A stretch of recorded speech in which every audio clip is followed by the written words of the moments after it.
Here's a sneak peek from this week's episode. Do you prefer a luxurious hotel with cozy bed and breakfast, or the charm of an Airbnb?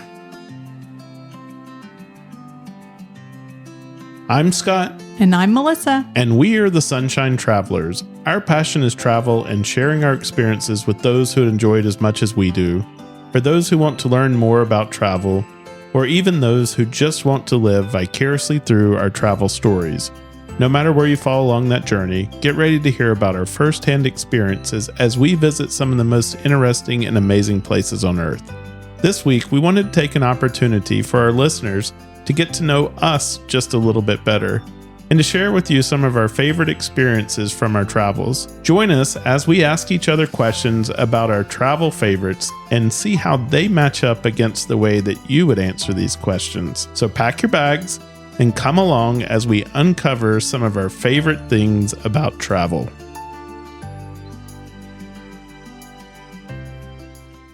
I don't think anyone who's been listening to our podcast for any length of time would find it hard to believe that we definitely have opinions of what we like and what we don't like when we travel. So as we go along, think about how you would answer these questions as well. This can help you plan your next perfect getaway, and then also figure out what your next adventure is going to lead you as well. And I just wanted to say one thing before as we start to answer these.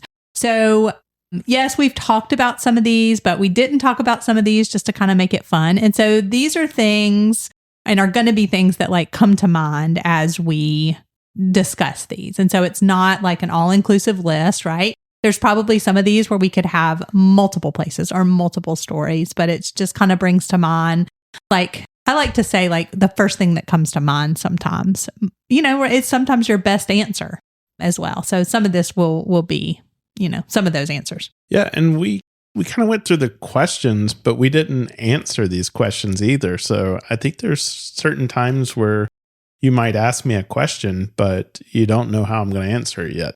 Right. And, you know, if you asked us after a different trip, right, the answers might be differently, or you ask me on a different day.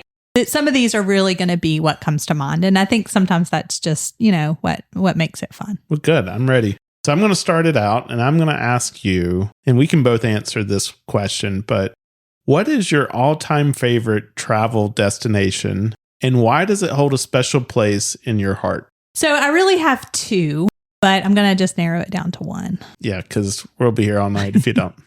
So I am going to say like all-time favorite for a variety of things. I'm going to say that I really enjoy going to Greece. I have been to Greece 3 times, very different trips, and I've enjoyed them all for different reasons. I love the beauty, both natural and the way that, you know, houses are and the buildings are. I love the food. We've always had great experience with the people. You know, we've been to Athens and experienced that as well. So I would say if my answer was right, right now, I have other places on my list, but I really have enjoyed the time that we've spent in Greece. Yeah, Greece has been good. I think for me, I would choose Barcelona. And, you know, we've said this a couple of times on the podcast about how much I really love Barcelona. But like, there's even things that we haven't done. So like, we haven't been to Montserrat yet. And so that just stays on my list of places that I want to keep going back to. I love that architecture. I could go and probably see it every year and not get tired of it. I love the food, the people, the culture, the having those tapas, being able to go out late, you know, and have something to eat because you've been enjoying the city all day long and everything that has to offer. And you're not having to feel like you got to rush back and try to get something before the kitchen's closed.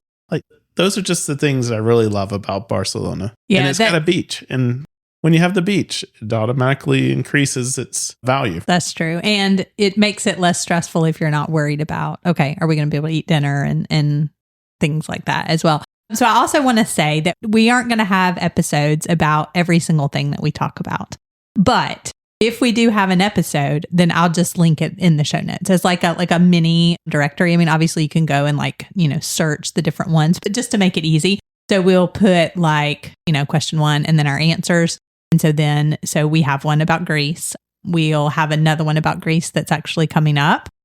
as well. And so, of course, if you're listening to this in the future, you can go see, the episodes about Greece that we talk about. Barcelona, we have a complete episode about spending, a couple of days there. So those will just be linked to kind of make it easy for you to find.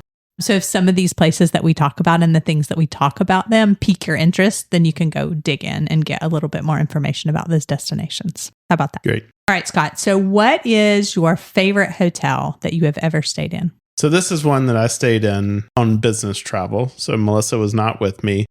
However, I've said that if we ever go back, I do want to go to this place because it was just that nice. But Leela Palace in Bangalore, I have to say, I think that is probably the nicest place that I've ever stayed in my life. And that is in India. That's right. For people who may not know where Bangalore is. Yes. Right. India, it is just the tale of two worlds, right? There's I always say there's the haves and the have-nots. There's, they have a growing middle class, but for so long it was either a really, lower class or you were upper class in India. And this was an old palace that got converted into a hotel. And definitely this is on that side of luxury and beauty and just service beyond belief. And like everything about Leela Palace was just over the top. And so, yeah, I would definitely like to go there. And also, I have not been to India. We've talked about this several times. You've actually been for work several times, and that is a country that I have not had the opportunity to experience yet. Yeah, I still think we need to do an episode sometime on India, and we'll have a guest on, maybe someone who I've traveled with. I do have a trip that we're planning for later this year, so I can go and visit my staff that's in India that I've never had the opportunity in 5 years to meet. So I'm excited about that, to get to meet them. But, maybe sometime around at the end of the year, we can get an episode in around on India. Yeah, that sounds good. I also want to say that we are not both going to answer every single one of these questions as well. Some of them we are, like the first one, but some of these it's just going to be one of us or the other. So Melissa, do you prefer beach vacations, mountain getaways, or exploring bustling cities? So for anybody who knows me, knows that I like a lot of different things. Okay. So I like a lot of different kinds of foods. I'm not stuck on one kind of, beverage, for example, and I like a lot of different places. But if I could only pick one, it's going to be a beach destination. And I think probably everybody could have guessed that if I had to only pick one. Now, there's lots of cool places that you can go, though, where you can get the beach and the mountains at the same time. So that's pretty cool. But I would say beach for sure. What about the most memorable meal that you've ever had while traveling? Where was that at? So two things come to mind. First off, the first one is in Madrid when we got to go to, and you'll have to kind of help me with this. I believe it's like the oldest, the building is like the oldest place where like a restaurant is. Like, so that particular restaurant is not in that building, but the building is from 1492, which was just really cool. And we were able to have like a roasted lamb dish in these clay pots that they prepare for a long period of time. And we'd really been excited to visit this place. So that's number one. And then the second one is we have a friend who, when we have dinner with this person, likes to order a lot of different things, likes to just try everything, which is so fun, right? Because a lot of times, especially if you go to a place and they have all these sides and you want to try a bunch of different stuff. And that's why we like tapas. Well, this person has become a good friend of both of ours, but this was actually the first time I ever met him. And so we went to this nice place in London, and it was actually not, if you know anything about London restaurants, they're usually not like huge places, right? So they have these little small tables. Well, he proceeds to order we got to have all the starters. And then it's a place where you order the entrees, and then we got to try all the sides. And so he's like, tells the waiter, can you bring an extra table? So here we are. There's 4 of us in this tiny, and we have to have this extra table. So it's just been a fun memory and a fun joke for, when we go out to eat, and we just have, great memories around that. What about you? It'll be fun to see how long it takes them to hear this and come back to us. Yes. So Scott, are you drawn to off the beaten path destinations, or do you like popular tourist hotspots more? This one is not hard at all for me. We talked about this just recently with Aruba. Aruba it's a nice place, a very nice place, but it is definitely a tourist hotspot. And it's very westernized, very Americanized. And all the fast food restaurants that you would see in an American city, or that's just not for me. I'd rather get off the beaten path. I'd rather go out and experience the local culture. I'd rather see things that the average person who's just popping in to, do an Instagram post or something like this. These are the things that they're not going to find and explore. And that's where I want to go. Now, there is some value in those tourist places. And we've talked about that before, right? Some great things. Barcelona, perfect example. I love that kind of experience as well. But if I've got to pick something that it could just be anywhere in the world versus off the beaten path, then I'm going to choose that off the beaten path. Yeah. And you know what? The other thing too is I think now with social media, like oftentimes we see, oh, you got to visit this coffee shop. You got to visit this restaurant. You got to visit this view. And all those are great. But sometimes those types of things add extra stress to our trip. Like, oh, I've got to see this and do this at this certain time. And honestly, some of the most memorable things that we have done or experienced have been a place where you just find, right? You didn't make reservations a year in advance. You just stumbled across it when you were hungry, or you just stumbled across this beach to watch the sunset. And I think that's an exciting part about travel. Yeah, like Marfa's Good Hangout. Yes, Marfa's Good Hangout. Yes. Yeah. And so, I mean, there's value in sharing these things on social media, right? So you can have these experiences that you otherwise would have missed.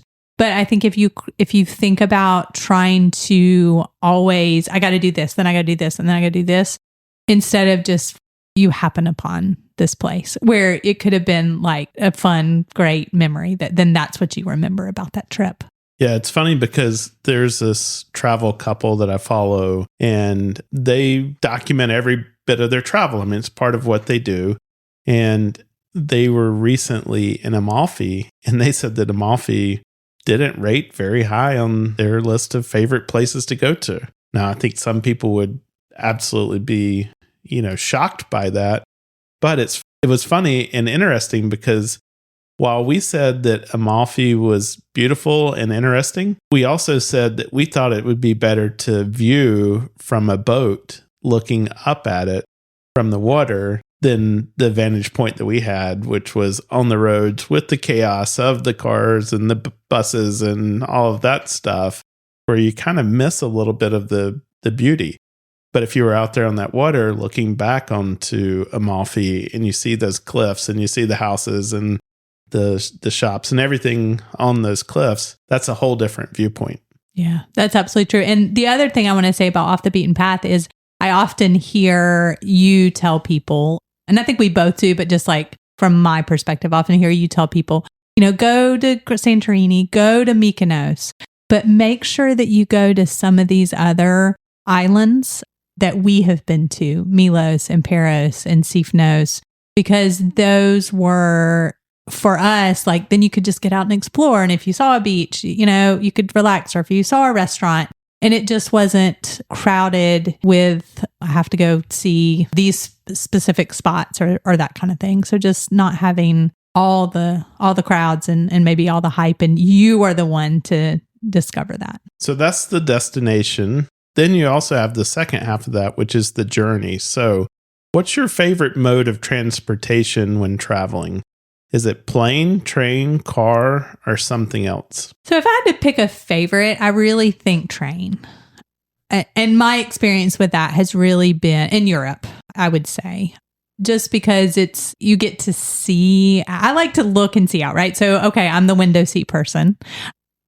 And I like to look and, see out and see everything. And with the train, you get to do that. And you also, it just feels sometimes more like, I know it's like, can be touristy too, but like more like a local, right? Yes, you have your suitcases and things like that, but then you're going to encounter people who live there and stuff like that. And then you just get to, you see more and stuff if I had to just pick one, I would say train. Yeah. When I was reading this question and putting it together, I definitely thought that that's how you would answer it as well. Do you have a favorite travel memory or experience that always brings a smile to your face when you think about it? So I do. And here's an example of, you could have a million answers for this. Okay. But the one thing that came to mind, the first time that I went to the Grand Canyon, I was with my sisters. And I remember my sister, Stephanie, who we've had on the podcast. She was on the Alaska episode with us. She was like just watching me. And she said to me, I want to see your face when you see the Grand Canyon for the first time.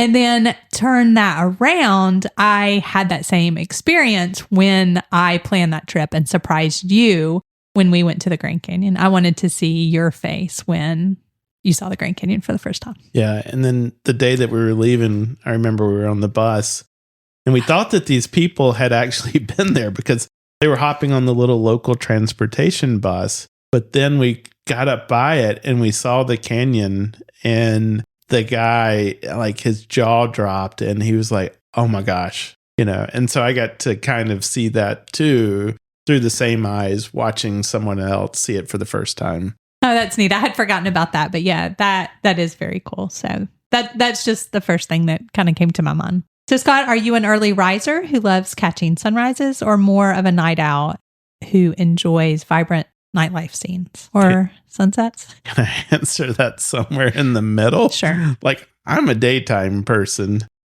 I think probably I'm at my best during the daytime, not early morning, not late at night. And so I'm kind of right in the middle there. And I think that's, as I've gotten older, while we stay up late, a lot of times because we're working on the podcast or something like that, I'm also one that when it gets dark, I start getting tired. Yeah, not being out late at night. Right. Yeah. So, but sunsets for sure. Yeah, sunsets are great. And especially now that I understand more about what makes a good sunset. When we were in the Grand Canyon and our sunset tour guide, she was like, you don't want just clear skies. If you have clear skies, yeah, you'll see the sun drop below the horizon, but then it's over with. She was like, you want a little bit of that thin cloud cover in the sky, some of those wispy clouds, because that's what's then going to collect those pinks and purples and oranges and really just paint a beautiful picture in the sky as the sun dips below the horizon. And so, yeah, definitely starting to appreciate and enjoy those sunsets even more. How about when it comes to accommodations? Do you prefer a luxurious hotel with cozy bed and breakfast, or the charm of an Airbnb? So this one is hard. I prefer a bed where the sheets are soft and have a cozy duvet. And so, because we have stayed at places that, like an Airbnb, for example, that was like so super nice. Like the whole thing was just so nice. The one that we stayed at in Crete, and the views, and just phenomenal. But if I just had like the sheets were just not quite soft enough for me, and that cozy duvet. And I know that seems like a silly answer, but just like a creature comfort. But other than that, it really, I like to have the variety, right? Sometimes it is nice to, and this is going to sound whatever it sounds. Sometimes it's nice to use the valet, right? Get at a hotel where you have valet parking and literally just park your car and walk in and, enjoy the niceness of that hotel. Especially if they have, a nice breakfast, especially if it's included, with our Marriott Elite benefits or something like that. But sometimes it's fun to explore something new. We've stayed at some really fun, great Airbnb type properties. Like in Greece, we did that. And in London this last time, we did that. And that was fun to like be in a neighborhood. It really depends on the destination. And I think it's fun to, explore and try out different ones. We recently went to a Kimpton hotel and got to take the dogs. We don't often get to take dogs to something that's not an Airbnb because we have 2 large dogs, and there's either they don't allow large dogs or there's a huge pet fee or something like that. And so that was just a different experience. So I don't know on this one that I could just pick one. Well, I know that you talked about the sheets, and it seems to be kind of universal across Marriott's that you really like the Marriott bedding. You know, the nice soft sheets with the good comfy duvet where you can get the temperature low in the room and cuddle up underneath there. And so I think that's one of the things that you always mention about Marriott. And then if we go somewhere else and they've got the scratchy sheets and like a thin blanket or something like that, you just don't sleep as well.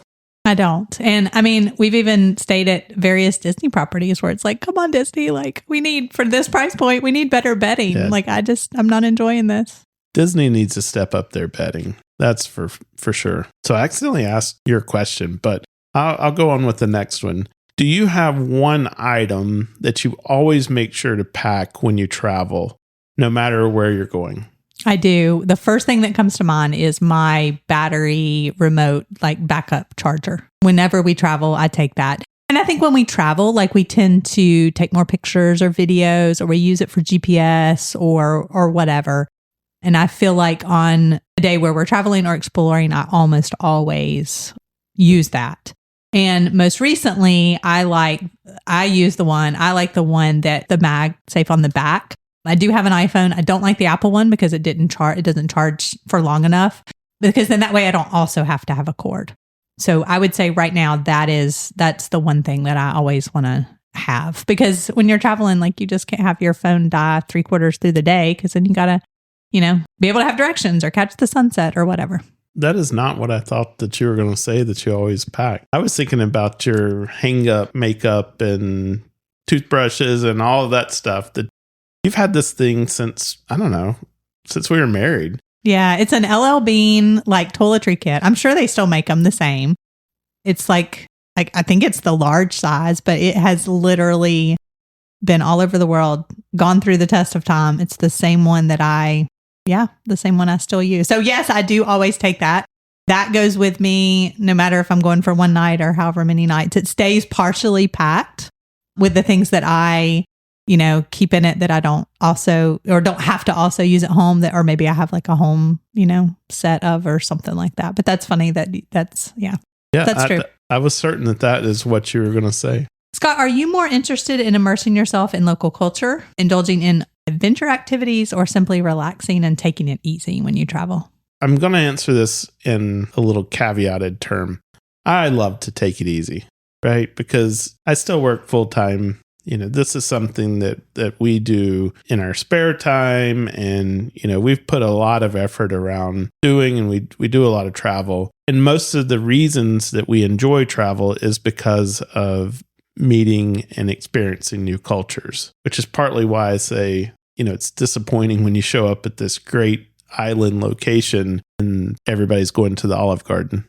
I really do love a nice, relaxing trip. However, the one thing that you need to know about Scott is that he could relax all day, and then like at 3 or 4 o'clock, he's like, okay, let's go do something.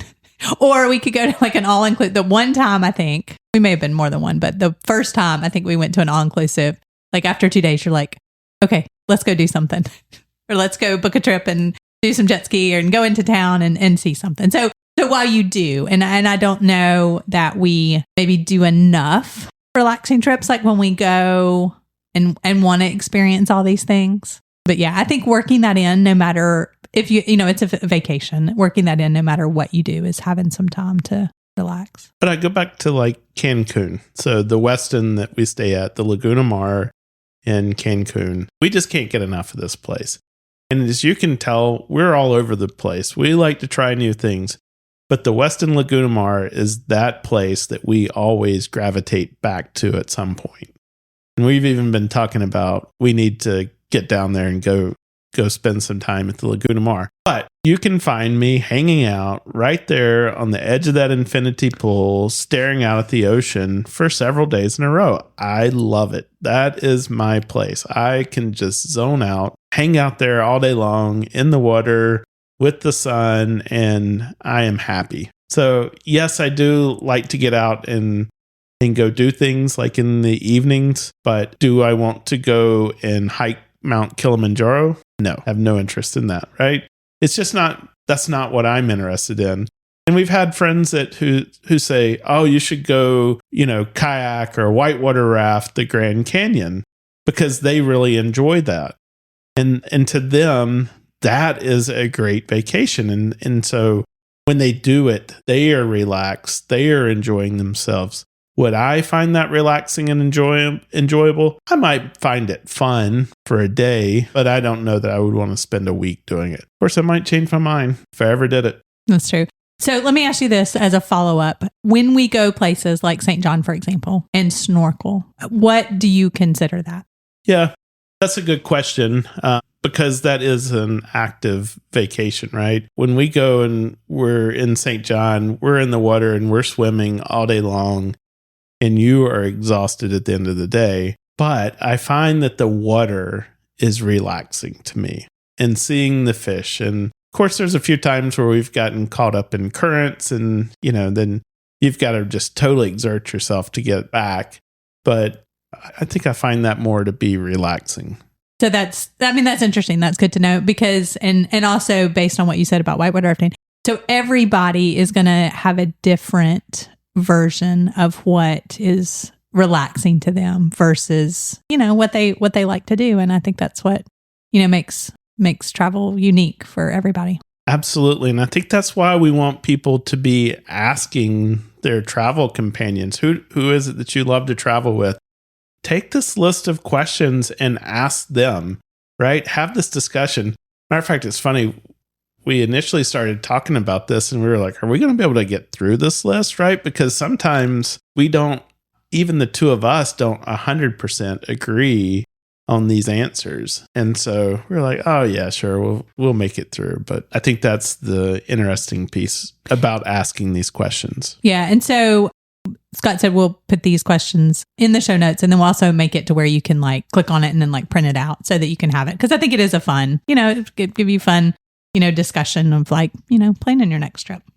So Melissa, what's your favorite souvenir or keepsake that you've collected from your travels? Okay, so this answer is not going to be this one thing, but for me, it's two categories of things. So the first thing is I have a bowl that I keep.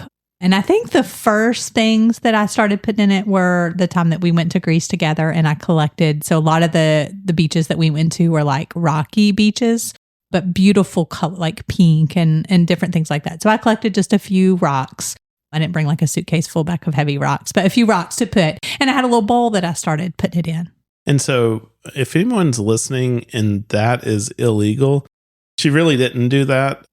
She's just in her mind making that up because, there's some places you can't bring stuff like that. Well, and I was going to say that. So in Aruba, for example, there were signs that said, do not take anything from you can't take, it's illegal to bring rocks and shells and sand. And because we've also seen people who have collected different color sand. We've seen this. I think you saw this on Instagram. People collect different color sand and then it's different colors. And so they have these layers. In Aruba, it's absolutely illegal to bring anything back from those beaches. So of course I did not do that. And then we also had gone to a beach in Crete that was a pink sand beach and they did the same thing.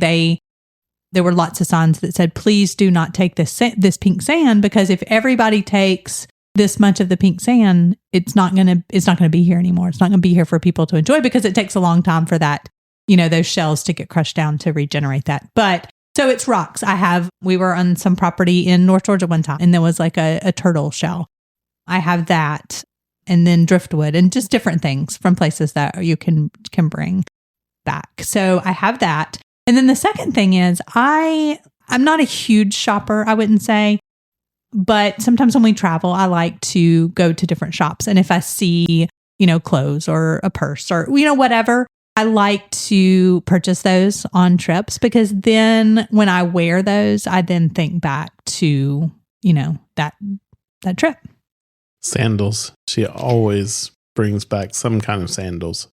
I do like sandals, but a purse that I use actually probably all my purses, but one I used that I bought in Germany, for example. And then you have a memorable story because we went back intentionally to buy this purse. And I thought the shop was closed because I couldn't get the door open and I was pushing it the wrong way. And Scott was like, no, the door's open. And then the machine wasn't working. And then Scott had to go get cash to buy the bag. And not that it was, something super duper expensive, but he went and did that for me. And so like I use this little crossbody bag all the time. And so just I have that memory around these useful items that I wear all the time. So those are really my two things. So kind of staying with that theme around memories, how do you like to document your travels? Photography, journaling, something else? And I'm going to look at it real quick. I don't even know how you look at it. Let's see. I have 76,681 photos and 20,332 videos. On her phone. On my phone. So if that answers, I like to take videos. I like to do little video compilations. I do like, pictures too. So honestly, this podcast is a way for us to memorialize a lot of our travel experiences as well. That's true. And I think too is a lot of times I'll take a picture too.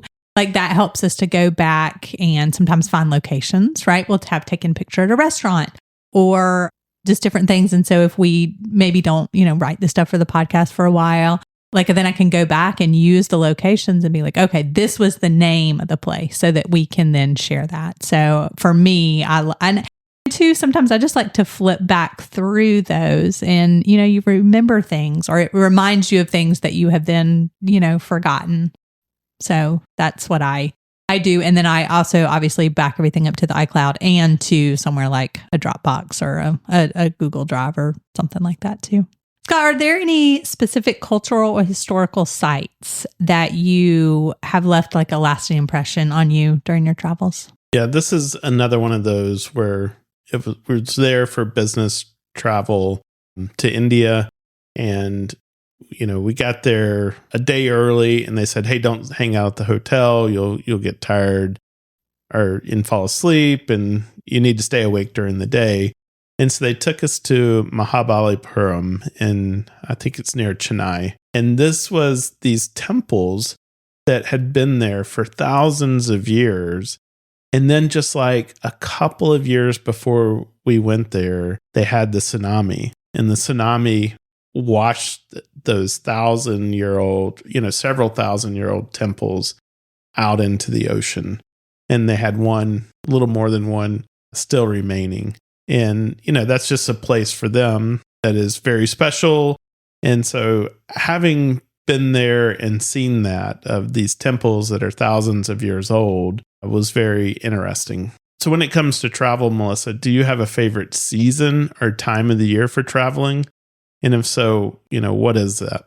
So my first response when we were talking over this was no, that I like to travel in all seasons of the year, right? Because, not only are there good places to travel that, we talked about in the Wild Mississippi episode, there are places in the South, like you can go there, but when it's miserably hot, right? Especially if you're not used to the heat, you're going to be miserable.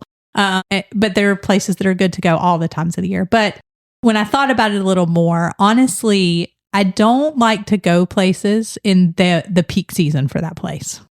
When it's just absolutely so crowded. Like that wouldn't be the time that I would pick for that place. Does that make sense? So it's kind of a different answer. So my favorite season of the year for a particular place is probably in their shoulder season. I think for most part that's probably true, but if you want to go snow skiing, don't go in June. Yes, that's true. So for the activity, that's true. But you can also go so they have places, for example, in Colorado, where it's a whole different experience, right? So then for there, you can hike those trails. There's mountain biking. You can still do, the lifts to some of those places. So yes, that's probably true for like a specific activity. But for example, when we just went on the trip to Crete, it's definitely their shoulder season where lots of stuff was still closed. Some stuff was open. But so let's say, for example, I think the temperature was like in the 20 to 22 degrees Celsius range. And they said in the peak time in July and August, it gets up to 44. Yeah, which is around 100 degrees or so Fahrenheit. And some places are not going to have air conditioning. And then you're just going to have the crowds of people. And so no, thank you. Yeah, I can understand that. And one of the things that we've actually learned through doing this podcast, and not that it was, some big revelation, but things like if sometimes in the summer when it's really hot and you just need a break from that heat, well, there's a whole nother hemisphere where you could go and maybe go snow skiing. Yeah, that's true. During our summer. Yeah. And so I think that's just kind of something that I've never really thought about before, but through interviewing people and talking to people, we've learned some of these things. And so encourage everybody just, think about what it is that you want to do. And I think kind of year round, you could find that somewhere. And that's sort of one of the things that you might want to use when you say, I don't know where I want to go, but maybe I have an idea of what I'd like to do. And so start with that idea of what you would like to do, and then you can find the places where that could happen. Yeah, that's a great suggestion, right? Places that you might not have thought of. And there are places too, right, where you might have a mountain with snow, still be able to ski and the elevation. And then at the end of the day or in the afternoon, like you can end up at the beach. Right. There are places like that exist. Oregon, some places in California, stuff like that. And probably other places, around the world. But just an interesting thought. So I think my answer to this question is that I do want to be in a place where at the right time. So with my example of if I want to snow ski in Colorado, I don't want to go in June. I want to be there during the winter months when there's snow on the mountains. Same thing with going to beach destinations. I don't want to go to the beach when it's cold, right? I mean, I'll never turn down going to the beach, even when it is cold. But I really, from a vacation perspective, if I'm going to go there to enjoy the beach, I want it to be the water warm enough to where I can go swimming. Yeah, that's a good point. Yeah. I think that's how I would answer that question. Sounds good. And also think about, so one place that has been difficult for us, so while people in London and the UK love the sun, right, when they have sunny weather. But for us, if it's really hot and then there's no air condition, then it's not a lot of fun. Yeah, I think this week was one of those for them. They had the really hot temperatures this week. Yeah. And a lot of people outside basking in the sun because they don't get that very often. But then there's that, oh my God, I can't escape it because I don't have any air conditioning. Yeah. And we've even, and I think we've talked about this maybe, but we've even gone to a store and bought a box fan and then just left it in the last place we were because it was just so hot. So, but I guess to sum it up, we don't necessarily have a favorite season to travel, but what you're saying is you like to do, you would like to be able to enjoy the activity that's meant for. And that is a good point. So there are times, for example, the water was still very cold when we were in Crete. There was still ice on the top of the mountain, which was unexpected for me. I didn't realize that. And they said because it's in the process of melting, then the water was really cold. Yeah, the water around the beaches and all was very cold. Or you might not find that in June or July, but a little more crowded. So, what's the most breathtaking natural landscape you've ever encountered while traveling? Okay, this one is hard too, but I think the one that comes to my absolute mind that I can't, maybe top is the Nepali coast off of Kauai in one of the Hawaiian islands. The best way to experience that, interesting because you mentioned that for the Amalfi Coast, is on a boat cruise, right? So we booked a day cruise to be able to see that Nepali coast. And then we were able to snorkel a little bit and stuff like that. Now, we also experienced that Nepali coast on a hike as well, but you don't see it in the same way. So I think that is pretty breathtaking to me. I was sitting over here laughing. And so if I interrupted Melissa and her train of thought, I apologize. But I was sitting over here laughing because I was trying to remember, yes, we did do a scenic cruise, but was that when we were trying to do deep sea fishing and nothing was biting? No, that was on the Big Island. But I also, that's funny that the first one that came to mind was the boat, because actually the first day on the island, we actually did a helicopter tour. That's the first time, I think the only time I've ever been in a helicopter, but they also took you to see that. I mean, it was of the whole island, and part of that is where they filmed Jurassic Park in the middle with the waterfalls. But you come around and you see that Nepali coast by air. So I would say probably that is pretty incredible. I think I agree. Are there any particular cuisines or dishes from around the world that you absolutely love? Hard one. Well, so if I had to narrow it down to just one thing, I really, like you mentioned about Barcelona, I really enjoy tapas. The good thing about like tapas, and I don't know, I mean, traditionally, these are going to be like Spanish type dishes, right? The cool thing is like lots of places now have kind of embraced that style. And so then you could get tapas in, in other types of cuisines too. Like Italian tapas. Yeah. Yeah. And then I would say the second is probably like the Mediterranean food. What about you? Yeah, I definitely love tapas. Also in that same area, paella. So like paella is really good. But that's one of the things about tapas is it's a great balance to that paella. So paella is a little more filling and heavy. And then tapas, you just want to have a couple of light bites. That's great. You can do so. I really enjoyed the one place that we went to, and they charged you by the toothpick, right? So all the tapas had a toothpick in them, and at the end of the meal, however many toothpicks you had, that's how they charged you. Scott, how do you approach planning our trips? Meticulously organized itineraries, or do you prefer like spontaneous adventures? And what's interesting before you answer is that you have actually gotten more involved with, doing a lot of planning more recently. A lot of times it would literally be like, we're going here. I would book a lot of the stuff and make a lot of the plans. But here recently, you've started booking more of the things. Well, and that's what I was going to say is that it's interesting that you should choose to ask me this question because historically, I've said this several times on the podcast, is like I'm the tourist on these trips and you do a lot of the seeking out and finding all the things to do and doing the planning.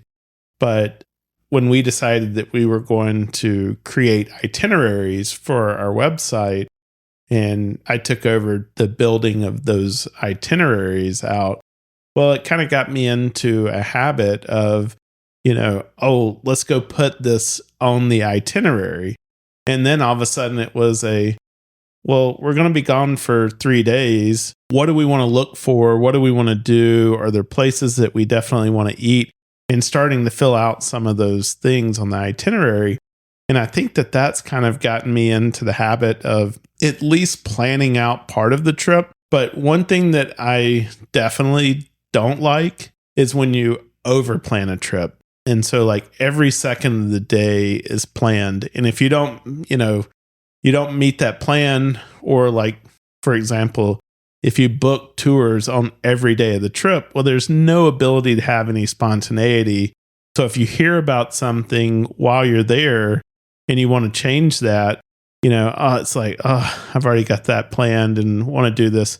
Now, that's one of the good things about Viator is that in a lot of the trips and experiences, you can cancel up to 24 hours in advance. You just have to look and read the conditions on there. But you do have that full money back guarantee if you cancel. And so that's one of the reasons we like to use Viator. But I like to leave a little bit of time for the spontaneity. And when we're out at dinner and you ask the waitress, what's your favorite thing? Or you're on a tour and you ask the tour guide, like, where would you eat? And just leave that open so that you can experience things that the locals might do.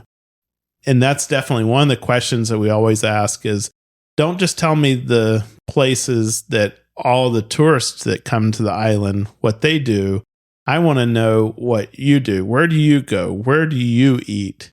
And those type of things. And in some cases, we were going to have to go to people's houses because that was the answer, is they eat at home. But it's like, okay, well, what time is dinner served? We'll be there. But, I think I just like that mix between having enough of your trip planned out so that you're not just kind of constantly having this discussion of what are we going to do? What are we going to eat? Stuff like that. But then also have enough flexibility to where when you hear about new things that you can pivot and go in that direction.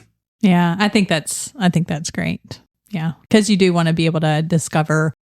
And I think I appreciated that a lot. You did a lot of the planning for Curacao and Aruba. and having researched, okay, we could go, here's a list of some beaches, that kind of thing. And they were on the list, but then when we asked, like we modified that a little bit, and then we didn't have to go to visit, all those places. Or we had room, for example, we wanted to go back to the shipwreck on Curacao to snorkel that, So we had time to do that. I like planning from a directional standpoint. Often you have questions that I just can't answer because that is not in my brain to get down into those levels of details. But directionally saying, I did some research and these are a few things that I found, and letting that, start our discussion. And Scott, so I'm curious, what would you consider to be the best flight experience? So like flying on an airplane, what is the best flight experience that you've ever had? Yeah, because I've taken some really long flights. The best one that I would say is I had an opportunity one time to fly on the upper level of a 747. And that's really neat because you don't have a lot of people rummaging through your cabin at that time. Now, those were first class seats and it was just a nice cabin to begin with. But it was really cool that you get on the plane and then you go up these stairs and then you're in just kind of a cabin, kind of all to yourself. Maybe it felt a little bit exclusive and stuff like that as well. It was definitely a much quieter experience than anything that I've ever had before. So I would say that's like my best flight experience. And by the way, I think that was like a 16-hour flight. So it was nice to have that level of comfort for 16 hours. Who was that? Who was that with? That was with Delta. And it's one of the planes where it's like got the part of the plane has like a little bump up. Yeah. Okay. And I don't think they fly any 747s anymore with Delta, but this was, I don't know, about 6-7 years ago. Okay. But now there are other planes that have the double decker planes. Now right? they're double decker all the way down the planes, like the A380. It's like 2 levels.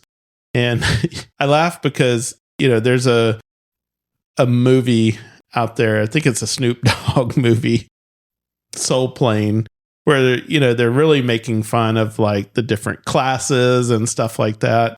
And like this ultra upper class has a disco and like hot tubs and stuff like that, right?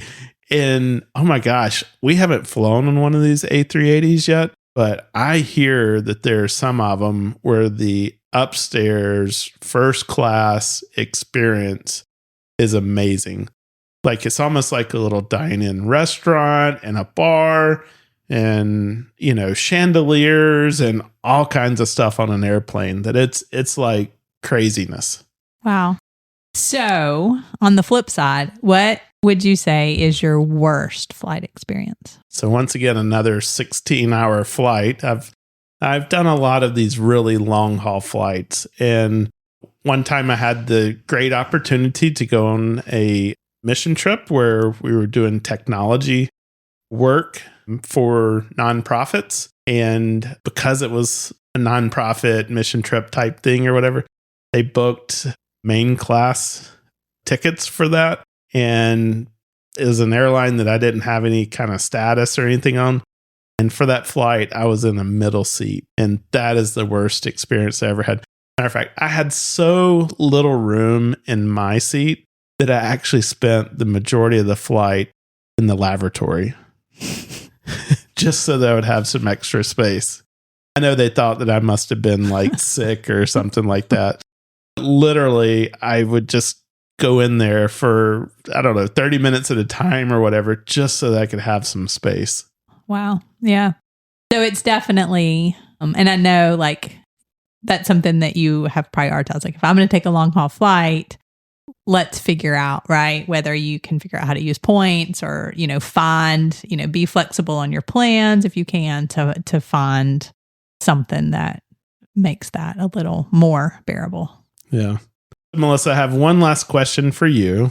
Checked bags or a carry-on? So checked bags are definitely, easier, right? You just put your bag and you go and you don't have to, haul it around. But there is some convenience to and peace of mind almost to having a carry-on.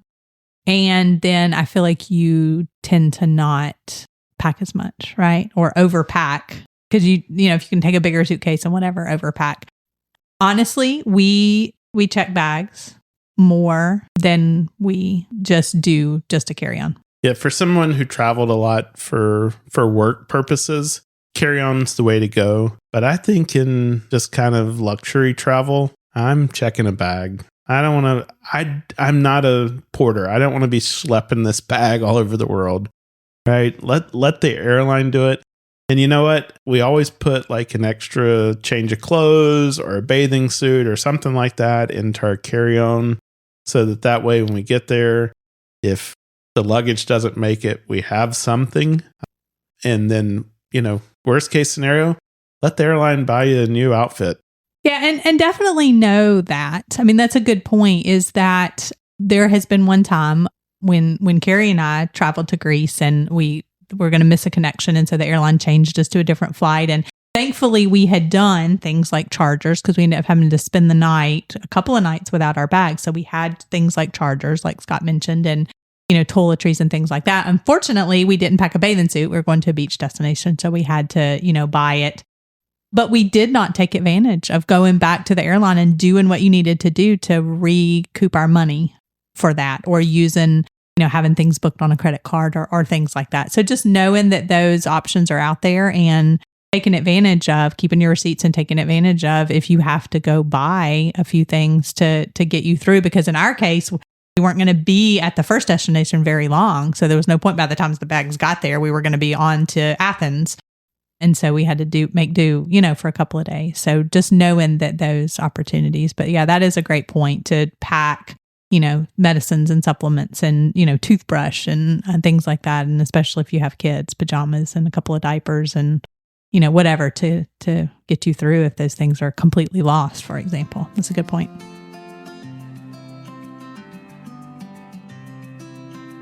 Well, we want to know, have you ever had this conversation with your travel companion? We're going to put this list of questions into the show notes so that you can have fun sitting down and going through these with your favorite travel buddy. If you come up with a whole new set of destinations that you haven't considered before, we'd love to hear about it. Email me, scott@sunshinetravelers.com, and let me know. We are always inspired by your travel stories. We hope you enjoyed this episode and found some inspiration to help you with your travel journeys. If you could take a moment and leave us a review on your favorite podcast platform, we would greatly appreciate it. Your 5-star reviews help us get discovered by others and possibly featured on your favorite platform. Don't forget to follow or subscribe to our podcast to get notified of new episodes as they are released.